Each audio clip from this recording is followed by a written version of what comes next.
Earthshock. This is Doctor Who, of course, starring Peter Davison, Fifth Doctor. We've got Nyssa, we've got Tegan, and we have Adric, who we're not going to have too much longer. This is the death of Adric. Spoiler alert. Pretty shocking, actually. I liked Adric. I wasn't this like, oh, he's annoying or whatever. And he made a lot of great points in this episode where he's like, oh, people are picking on me, and he's like, well, everyone gets picked on. It's like, no, I get picked on a lot, right? And I was kind of with him on that one. This is actually a damn fine episode of Doctor Who. Peter Davison's first season is stellar. This might be the best first season of any Doctor, story quality wise. I've pretty much liked all of them if you've been following along. But man, this one was damn good. I'm going to give the storyline a 2 out of 2. The Cybermen are the villains. Now it's not apparent from the beginning, which I really liked. The Doctor and group materialize in this cave system, and there's like a bomb there, and there's these two really wicked, sleek, thin, creepy androids. They're just completely black, like black shine, right? And you're like, okay. And they're protecting this bomb. You're like, what is this bomb for? Turns out the Cybermen, the people of Earth have had enough of the Cybermen. They're forming this sort of coalition of all of the different nations are coming together to say, let's finish this off. And the Cybermen want to destroy that. Now, the way they do that is they're going to hijack this ship and crash it into the place and all that. Now, it could cause massive disasters for Earth. It could even cause the dinosaurs to become extinct, which actually becomes part of the story as it progresses, because the time they start going backwards in time, so they're rapidly firing back in time as this thing comes, and you're like, oh shit, this is going to cause the ice age or whatever. Wow, what an awesome story, man. This was great. In the middle of all this, you've got some great characters which we're going to talk about. I'll give the pacing a 2 out of 2 as well, just to get that out of the way. Every episode introduces new things and new locations. So as you go, you're like, wow, this is really exciting, because you didn't even know it was going to be the Cybermen. And then you're like, oh shit, it's the Cybermen. What? And then look, the Cybermen are awesome. Everybody, Daleks, Cybermen, that's your two best monsters. Obviously the Master's a great character, but when you're talking about monster characters, those are clearly the two best for me anyways. I also like the Ice Warriors a lot, slightly underused, but they look neat. Yeah, this was great. So Adric has a lot to do here, because this is going to be his final story, and he's smart. He's using his math. He's not getting into too much trouble. Like he's pretty good. We'll get to characters momentarily, and I'll expand.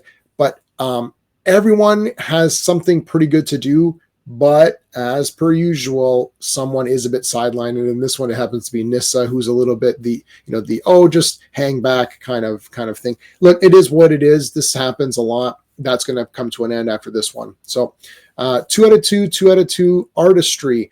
I'm going to give it a 2. Now, I did watch the upgraded effects, which really didn't amount to anything really that big. I could have just watched the normal one. It wasn't that crazy. The artistry on this one, the reason why I'm giving it so high score is because there's a lot of different locations, and every location looks cool. The lighting was also different. Now, it was funny because I noticed something. I was like, hey, this looks a little bit more like darker or creepier. The caves and stuff were awesome with those androids. They were weird, and they looked awesome. And the Cybermen looked really good. This is the best looking Cybermen. I actually like the very first Cyberman with the "We are the Cyberman," and it's like, and then if your mouths don't move, and you're like, that's weird.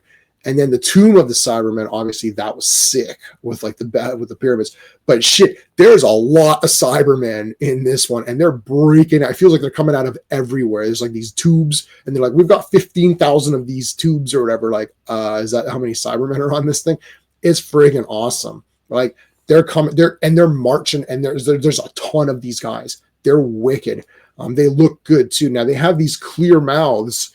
So they've got the frown face, which is good, with the eyes of the dead eyes. It's like, and then, but they've got this part here. This chin is clear, actually. So you can actually see that there's a guy in there. I think that's kind of neat, because the point is they're taking these humans and they're ripping the emotions away and combining them. So they're all like this, like just mess of flesh and technology. It's kind of neat to see a little bit of a mouth there. It's a bit creepy. I thought it was pretty cool. I like that actually. So, anyways, that looked good. I mean, there's a lot of action, man. They're shooting and stuff. That's pretty all really good stuff. They're on the bridge of this other ship, and there's the outside parts like in space. Yeah, a lot of locations. This is a great one. Characters, I'm giving it a 2 out of 2, man. First of all, Tegan, whoosh, super leveled the hell up. When she's not complaining about Heathrow, she's pretty good. She becomes Ellen Ripley all of a sudden in this one. She's got the freaking jacket on, has the big power gun. It's like, what the hell? She's like shooting the Cybermen. You know, I don't see, just to beat up on this new Doctor Who garbage that you're seeing. Where's the cool shit? Like, well, Tegan. Oh my God, if you have asked me like 5 years ago, it's like, what do you think about Tegan? I'm like, she complains, right? That's my review or whatever, right? It's like Sarah Jane, yeah, Sarah Jane's badass, Leela's badass, Ace, #1 badass companion of all time, right? Like, and there's like Tegan, yeah, she's all right, all of a sudden she's like 4,000 times better than any of these new people. It's like, and I'm talking like 13th, 14th, I guess 13, 14, 15. Like, it's like, why is she better? She's going around doing stuff, getting shit done, shooting guys. Like, yeah, Pete Davidson's beating the crap out of people and destroying Cybermen. Like, come on, what happened to the action, right? Like, why is everyone such a loser in these new ones? Anyway, she leveled right up, man. I was like, whoa, she's awesome. They're gonna do it. They gotta do an action figure like the Ellen Ripley version of Tegan with like this big super gun. I love they brought in this captain, this older lady, famous actress, I guess, in the UK, and they brought her in. And I watched the making of it, and they're like, oh, she was kind of hard to work with, and she didn't understand what was going on. I don't know. I thought she was awesome, man. Came in and gave this sort of like kind of rough, tough grifting, like it's like, all right, we got to get this shit done. Let's go, and yelling at people. It's like, no, you don't know what you're doing and everything else. I was like, she's great.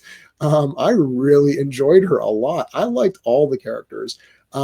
Peter Davison, this is my second time proper going through the full Peter Davison run. I've already seen every Doctor Who thing that there is. This is now I've now gone back and I'm going through different guys, and you see I did it with Tom Baker already, his first season. This is my second time going proper through Peter Davison. And I mean, when I first watched it, I thought he has one of the best runs of all of Doctor Who story-wise.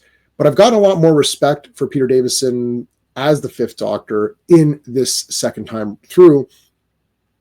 He's very solid and like, I feel like he's on top of stuff pretty good. Like, even when, because you have to have him in jeopardy, like, oh, I don't know what's going on. Tom Baker always felt like he kind of like, maybe deep down knew what to do, but wanted to see how things played out a little bit more. Whereas, I feel like Patrick Troughton, accidentally was able, like, not accidentally, but he kind of like on the fly figured stuff out. Pete Davison feels like more like, I just want to get this stuff done. Like, he's not holding back anything. It's like, because Tom Baker's enjoying himself as the Doctor. It's like, stuff's going on. Yeah, I'll figure it out. It's no problem, right? Like the relaxed version of a passive. Peter Davison's more like, all right, we got to figure out what's going on so we can move on to the next adventure. And that's kind of neat. Anyway, enjoyment is 2 out of 2. 10 out of 10. Let's talk about Adric. So I liked him anyways. Liked him a lot in this one. He was smart, trying to get stuff done. I love his last thing where he's like, I never know if I was right. He tries to figure out the calculations to stop this thing. Awesome. Great character death. Big moment in Doctor Who. Maybe the biggest moment up to that point. Having a guy die like that, the young kid dying, not exactly on screen, but close enough, as on screen as you're going to get for that show. No music at the end credits, just the silent with his little star badge thing. He was great. And I felt actually really bad. I felt bad the first time I watched it, and I definitely felt bad the second time I watched it. I was even feeling bad when I was putting the DVD or Blu-ray. I got the Blu-rays. I was putting the Blu-ray in. I was like, oh man, he dies in this one. Yeah, this is a 10 out of 10, man. This is a great episode. So, guys, let me know in the comments what you thought, and check out my Doctor Who playlist. That's it. Until next time. Hey friends, you've just been listening to J-Man, and he is the smartest person who ever lived. So make sure you like and subscribe.